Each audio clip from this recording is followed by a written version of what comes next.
และมีน้ำเพื่อการเกษตรตลอดทั้งปีชุมชนมีคุณภาพชีวิตที่ดีขึ้น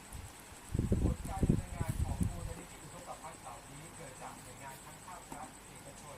สถาบันการศึกษารวม46แห่งที่ร่วมกันดำเนินงานเพื่อให้ประเทศชาติเกิดความมั่นคงด้านทรัพยากรดินน้ำป่าและพลังงาน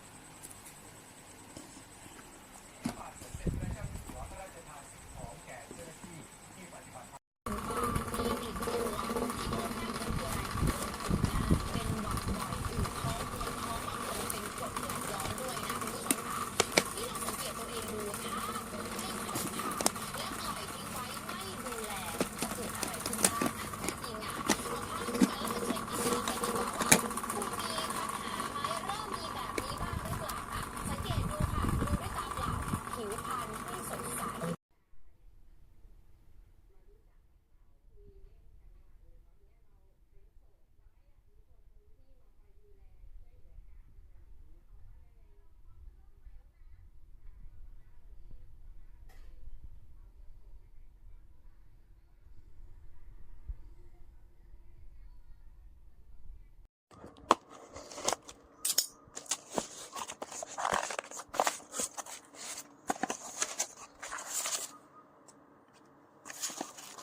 ต้องใส่คอ